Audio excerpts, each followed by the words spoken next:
Magpapainom talaga ako ngayon. Sabi niya, it's showtime suspended. For someone who is a motivational speaker, di ba? Ang hilig niyang mang-down ng tao. Nasaan yung motivation doon, te? Mass report account. Talagang gusto nilang i-mass report to. Sabi ko, mass report. Imbay na ako dito. Alam mo, miski ako ha, hindi talaga ako naiinis sa mga nire-reactan natin dito. Pero naiinis ako dito kay Rendon. So I say, deserve.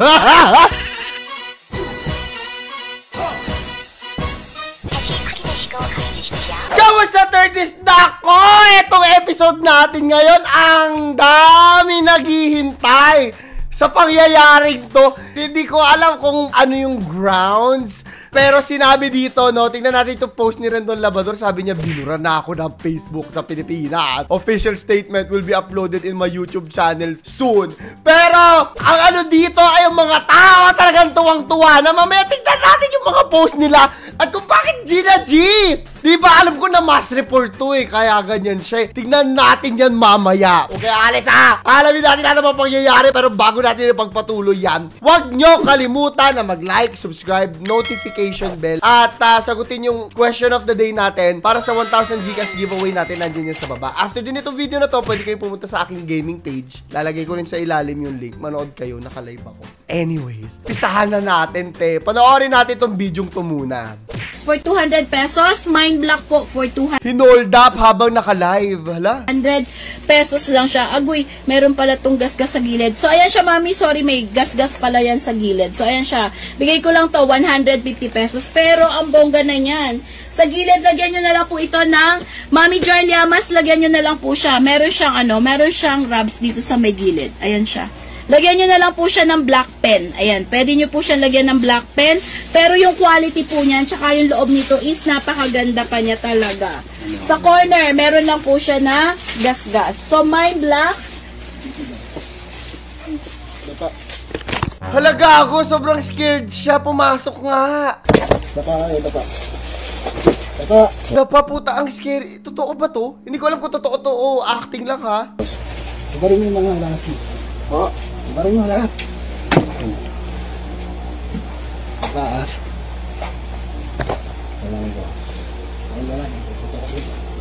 Napaka alam mo yung mga ganyan, yung mga nangunguha ng mga pinaghirapan ng iba. Ang sarap talagang, ang sarap talaga saktan eh. Ay, asan pera mo? Wala po kami pera, kuya. Barin yung please. Isay.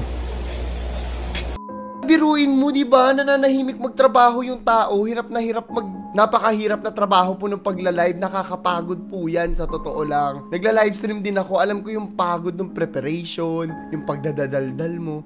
Ano yan? Mahirap na legit na trabaho yan. Nakasok ka doon. Puputokan kita. Bilis! Teka lang po, kuya. Dapa. Napuputukan pa daw, gago talaga, no? Hindi ko alam kung totoo to o acting, ha? Nire-reactan lang natin, pero kung totoo man yan, sana nahuli. May alam ba kayong balita dito? Naiinis ako, ba't puro ganyan yung mga ano ngayon? Nakakaloka. Diyos ko, die! O next one, sabi do, Radyo Bandera Philippines. Bakit naman? Bakit naman Miss Universe yung paghuli? Para nag-aantay ng announcement kay Steve Harvey. Ayan, at least medyo nabanlawan yung init ng ulo ko doon sa video na napanood natin kanina. Nakakaloka, no? Hindi ako makamove on. Ang sama ng ugali ng mga ganyang mga tao talaga, no? Yung mga nangungutang, tas hindi binabayaran. Mga ganyan, walang pagpapahalaga sa pinaghirapan ng iba. Gusto lang makaangat sa sarili. Sobrang ekis po talaga. Hindi ako mag-a-apologize sa inyo. Ekis talaga yung ginagawa nyo ng gigi. Sabi dito, magwi-withdraw pa naman ata. Sabi, a netizen draws laughs on the internet after sharing photos of stray cats lined up sa isang bangko daw. Sabi na pagsara ng bangko, magwi-withdraw pa. Ang cute naman! Bakit nakapila sila? Isa pa itong nakakainis yung mga nang-aaway ng mga pusa, ng sasaboy ng mainit na tubig. At ang init ang ulo natin today. Good news nga yung episode natin ngayong araw, diba? Bakit mainit ang ulo? Huwag masyado mainit ang ulo, klaro. O, ito, sabi dito. Si John Anthony Gabut, in fairness, nagmamature na yung itsura niya, ha? Tumatanda na rin siya. Nagpapasalamat po ako sa mga tuna dito sa Jensen dahil po wala kami wala kaming pasok wala kaming pasok bukas kasi Tuna Festival, guys. Letter Z. Salamat po. Type po lahat po na nanonood dito. Type hashtag salamat tuna. Importante nagpapasalamat tayo sa mga tuna. Speaking of tuna, nagutom ako. Masarap ang tuna pag pinapalaman sa sa tinapay, tas may mayonnaise na may konting-konting asukal. Nagutom ang person, te. Ito na naman. Ano na naman to? Sabi dito, say the line, cheater! Kaya nga dinidelete ko kasi magagalit ka. Totoo ba may mga ganyan ba talagang tao? Nakikita ko tong mga ganitong discussion palagi. Kaya nga dinidelete ko kasi magagalit ka. May mga ganyan ba talagang mga cheaters na linyahan? Alam mo, iba kasi talagang thinking ng mga nag-cheat talaga. Ako, I'm lucky enough na hindi ko na-experience yung mga ganyang klase ng tao. Pero nakikita ko din, no, sa mga friends na, alam mo na, medyo nakalihis sa buhay. May mga ganyan talaga. Nakakalurky. Oh, ito na tayo! Ay, hindi pa pala. May isa pa tayo. May isa pa tayo re-react. Ano to? Reklamo ka sa 55 na bigas sa gin na 65 araw-araw. Ang laking discussion nito, ha. Again, no politics tayo dito. Ang laking discussion nito. Pero kasi, hindi naman lahat ay nakakabili ng gin, diba? May mga tao na bigas lang talaga yung kinakain. Asin lang. Legit yan. So, marami talaga naaapektuhan yung pagtaas ng presyo ng bigas. At saka, bilang Pilipino talaga, diba, inaaraw-araw talaga natin yan. So, napakalaking gastos nun. Yung pag-angat ng piso, 2 piso, sa atin hindi natin masyadong ramdam. Privilege tayo eh. Pero may mga tao na hirap dyan. May mga tao na hindi makakakain dahil umangat ng piso. It's something that I've personally witnessed, no? Sa growing up na hindi naman mayaman yung aking kinalakham. Nakita ko yan sa mga kaibigan ko talaga. Point of view mo lang din talaga. Perspective mo lang talaga kung ano yung mga nakita mo. Marirealize mo yung mga bagay-bagay. Nice. Oh, next na tayo. Ito na, totoo na. Hindi ko lang kung magpapakonfetti tayo today o matutuwa tayo. Dahil nga dito sa binura na ako sa Facebook ng Pilipinas, natanggal siya. And sa tingin ko dahil na mass report siya. Bakit siya na mass report, ha? Eto kasi talaga. I think ito yung trigger talaga, yung kay Lala Soto, yung kay Vice Ganda, tsaka kay Ayon. Sabi niya, just in, 12-day staycation is awarded to its showtime. Tuwang-tuwa siya. Sabi niya, maraming salamat MCRCB. Good job po kayo. Magkakasundo po tayong lahat sa pagprotekta ng kabataan laban sa mga kalaswaan. Hay nako talaga. Hay nako talaga. Magpapainom talaga ako ngayon. Sabi niya, it's showtime suspended. For someone who is a motivational speaker, di ba? Ang hilig niyang mang-down ng tao. Nasaan yung motivation doon, te? Pwede namang pagsabihan kung sa tingin niya ay malaswa talaga sila. Guys, di ba? Mali ito. Paano natin gagawin tama? Hindi yung... Kung makikita mo talaga dito, talagang yung mga tao, especially yung mga kapamilya talaga.